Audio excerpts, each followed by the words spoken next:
તમને ખબર છે આપણી ડાયજેસ્ટિવ સિસ્ટમ એને આપણા માઇન્ડ થી પહેલા કેવું પડે છે તારા અંદર શું શું આવી રહ્યું છે. જ્યારે આપણે મૌન રાખીને ભોજન કરીએ ને ફૂલ કોન્સન્ટ્રેશન સાથે, ત્યારે એક કોરામ ઉપાડીએ એટલે આપણે આ કોરને જોઈએ કે આ વસ્તુ મારા અંદર આવવાની છે. એટલે આપણા સબકોન્શિયસ માઇન્ડ થી આપણે આપણી હોજરીને કહીએ છીએ, ડાયજેસ્ટિવ સિસ્ટમને, કે તારા અંદર આટલું આવી રહ્યું છે, અને એ સિસ્ટમ એને એક્સેપ્ટ કરે છે.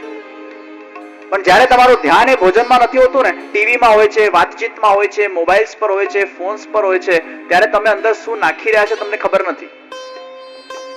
એટલે બિચારી હોજરીને ખબર જ નથી પડતી કે મારા અંદર શું આવી રહ્યું છે, અને ઓવરલોડ થઈ જાય છે. એટલે આજે લોકોને ઇનડાઇજેશનના પ્રોબ્લેમ્સ છે, because they are not concentrating on what they are eating.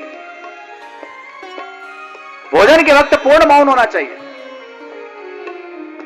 એટલે જ આ બધા પ્રોબ્લેમ્સ છે. ધર્મશાસ્ત્ર કે છે એકાદશીના દિવસે કેમ નથી ભોજન કરવાનું, એનું એક જ લક્ષ્ય છે કે એકાદશીનો દિવસ એ એક દિવસ 11 ઇન્દ્રિયોથી ભગવાનનું ભજન કરવાનું આ દિવસ છે. એક નિયમ લઈને જજો શ્રીનાથ ચૈત્રની આ કથાના પૂર્ણાહુતિના દિવસે, કે મહિનાના 30 દિવસમાંથી ભલે 2 એકાદશી ન કરીએ, પણ એક દિવસ એવો કાઢીએ કે અમારા 24 કલાક અમે પ્રભુમાં સમર્પિત કરીએ. મહિનાનો એક દિવસ એવો કાઢો કે ભગવતમય બને, પ્રભુમય બને. એકાદશીના દિવસે એવા નિયમો લો કે આખો દિવસ એ ઠાકોરજીના સ્મરણના અંદર વ્યતીત થાય. અને એટલે નથી ભોજન કરવાનું કે આપણે આપણી 11 ઇન્દ્રિયો દ્વારા પ્રભુ સ્મરણના માધ્યમથી આ ઇન્દ્રિયોને શુદ્ધ બનાવી શકીએ, આ ઇન્દ્રિયોને અલૌકિક બનાવી શકીએ. નિયમ લો, એકાદશીના દિવસે બ્રહ્મ મુહૂર્તમાં ઉઠો, સવારે 4 વાગે. નિયમ લો, એકાદશીના દિવસે કોઈક મંત્રનું અનુષ્ઠાન થાય, ઠાકોરજીની સેવા કર્યા પછી સત્સંગ થાય, આપણા સંપ્રદાયનું વાંચન કરીએ, કંઈક સારું જાણીએ, કોઈ સારી ડીવીડીઝ જોઈએ જેનાથી આપણા ભગવાન વિશે આપણને નોલેજ મળે. એકાદશીના દિવસે નો ફોન, એકાદશીના દિવસે નો SMS, એકાદશીના દિવસે નો જુઠ્ઠું, એકાદશીના દિવસે નો ક્રોધ, એકાદશીના દિવસે જેટલી પણ તમારા અંદરની ખરાબ આદતો છે ને, એ એકાદશીના દિવસે એને શુદ્ધ બનાવો. અને આવી જ્યારે એકાદશી થશે ને, ત્યારે તમે ભગવાનને કહી શકશો, હે ભગવાન, હું તારા માટે એક દિવસ જીવ્યો. નાનપણથી છોકરાઓને આ સંસ્કાર આપશો ને,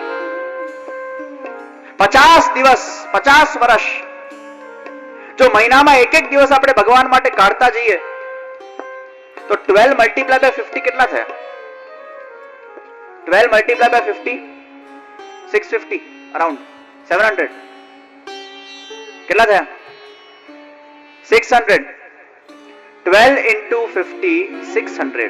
એટલે અરાઉન્ડ અપ્રોક્સિમેટલી 1.5 વર્ષ.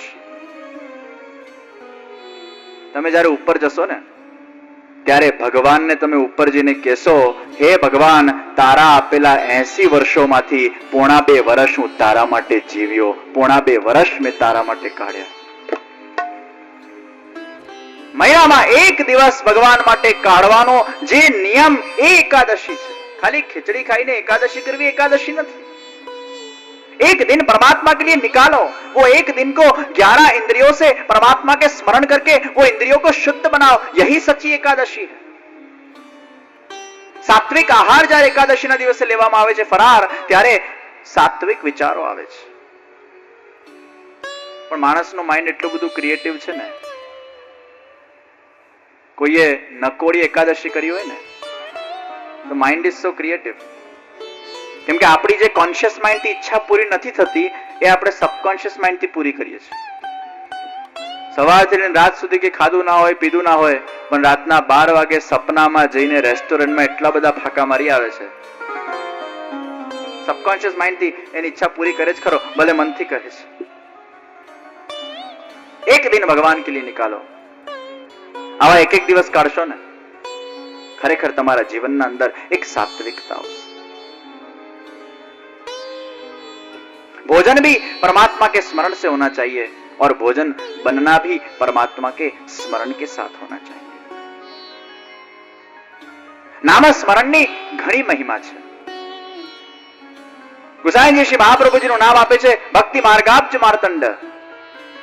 ભક્તિ માર્ગના આ કમળને ખીલવવા માટે મહાપ્રભુજી રૂપી સૂર્યની આવશ્યકતા છે. જગતગુરુ શ્રી વલ્લભાચાર્યજીનું ચંપારણ્યના અંદર મંગલ પ્રાગટ્ય થયું. નાનપણથી શ્રી મહાપ્રભુજીનું સ્વરૂપ ખૂબ તેજસ્વી. બહુ ઓછા સમયના અંદર શ્રી મહાપ્રભુજીએ અનેક પ્રકારના શાસ્ત્રો, વેદો, ઉપનિષદ ગ્રંથોને અધ્યયન કરી લીધું. કેવળ 4 મહિનાના ઓછા ગાળાના અંદર શ્રી મહાપ્રભુજીએ સમસ્ત જ્ઞાનને પ્રાપ્ત કરી લીધું છે. પરમાત્માના એ સાક્ષાત મુખારવિંદના અવતાર હતા એ વસ્તુ અલગ છે, પણ 4 મહિનાના ઓછા ગાળામાં શ્રી મહાપ્રભુજીને સંપૂર્ણ જ્ઞાન કો પ્રાપ્ત કરી लिया. મહાપ્રભુજીના જે વિદ્યાગુરુ હતા એમને બહુ આશ્ચર્ય થયું કે આખા વિશ્વના અંદર, સંસારના અંદર આટલો કોઈ તેજસ્વી બાળક હોઈ શકે કે આટલા ઓછા સમયમાં આટલું બધું જ્ઞાનને પ્રાપ્ત કરી શકે. માધવાનંદજીને મનમાં થયું કે આ કોઈ સામાન્ય બાળક નથી, આ ચોક્કસ કોઈ ઈશ્વરનું અવતાર છે. 4 મહિનામાં વિદ્યાભ્યાસ પૂર્ણ કરીને જ્યારે ગુરુકુલમાંથી વિદાય લેવાનો સમય આવ્યો છે ત્યારે માધવાનંદજીએ ગુરુ દક્ષિણા માંગી છે અને ગુરુ દક્ષિણાના અંદર પરીક્ષાના ભાવે મહાપ્રભુજી પાસે શું માંગ્યું છે? મહાપ્રભુજીના ગુરુ માધવાનંદ તીર્થ એ મહાપ્રભુજી પોતાના શિષ્ય પાસે શું માંગે છે? એમના ગુરુના દર્શન. મહાપ્રભુજીના ગુરુ માધવાનંદજી ગુરુ દક્ષિણામાં શું માંગે છે? એમના ગુરુના દર્શન. અને તમે નહીં માનો, શ્રી મહાપ્રભુજીએ પોતાના તેજસ્વીતાથી, પોતાના આધ્યાત્મિક બળથી એ માધવાનંદ તીર્થને એમના ગુરુના દર્શન કરાવી આપ્યા. ત્યારથી માધવાનંદજીને વિશ્વાસ થઈ ગયો કે આ બાળક કોઈ સામાન્ય બાળક નથી, આ ચોક્કસ કોઈ ઈશ્વરનો અવતાર છે. ये निश्चित कोई ईश्वर का अवतार है. माधवानंद जी ने પોતાની દિવ્ય દ્રષ્ટિ દેખાઈ ગયું, હે વલ્લભ પ્રભુ, તમે આગળ જઈને બહુ મોટા સંપ્રદાયના પ્રવર્તક બનશો. વિશ્વભરમાં તમારી તેજસ્વીતાની સુગંધ એ પસરાશે. માયાવાદનું ખંડન કરીને બ્રહ્મવાદની સ્થાપના કરવામાં આવશે. અનેક દૈવી જીવો, અનેક જીવોનું તમારા માધ્યમથી ઉદ્ધાર થશે અને આધ્યાત્મિકતાના માર્ગ ઉપર આગળ વધશે. શ્રી મહાપ્રભુજી ત્યાંથી વિદાય લઈ રહ્યા છે અને માધવાનંદજી મહાપ્રભુજી પાસેથી એક જ વસ્તુ માંગી છે, બસ આ સંસારની વિરક્તિ એ કાયમ રહે. અંતિમ જીવનના અંદર પ્રભુની સેવા અને પ્રભુની ભક્તિ કરવાનો એક અવસર પ્રદાન થાય. બસ આટલું જ હું તમારા પાસે એક ગુરુ રૂપે માંગુ છું. શ્રી મહાપ્રભુજી કીધું, નિશ્ચિત એવું થશે. આ બાજુ શ્રી મહાપ્રભુજી વિદાય લીધી છે. અનેક પંડિતોને શાસ્ત્રાર્થના અંદર શ્રી મહાપ્રભુજીએ પરાજિત કર્યા છે. બ્રહ્મવાદની સ્થાપના કરી છે. બ્રહ્મ સત્યમ જગત સત્યમ જીવાંશોસ્ત્ય બરાબરઃ નો સિદ્ધાંત સંસ્થાપિત કર્યો છે. જગત પણ સત્ય છે, બ્રહ્મ પણ સત્ય છે. આ જીવ એ ભગવાનનો અંશ છે. આત્મા એ પરમાત્મા નથી, આત્મા એ પરમાત્માનો અંશ છે. आदम को खुदा मत कहो, आदम खुदा नहीं, लेकिन खुदा के नूर से आदम जुदा नहीं. लेकिन खुदा के नूर से आदम जुदा नहीं. आत्मा એ પરમાત્માનો અંશ છે. આ સિદ્ધાંત શ્રી મહાપ્રભુજીએ સંસ્થાપિત કર્યો. ચારે બાજુ શ્રી મહાપ્રભુજીની એ વખતે પોતાના પાંડિત્યની કીર્તિ એ ફેલાવા લાગી છે. એવા ઘણા બધા પ્રસંગો થયા કે મહાપ્રભુજીએ અનેક પંડિતોને એમાં પરાજિત કર્યા.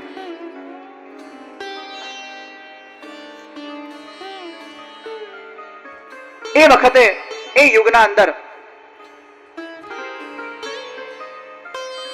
એક બહુ મોટા પંડિત હતા જેનું નામ હતું ઘટ સરસ્વતી.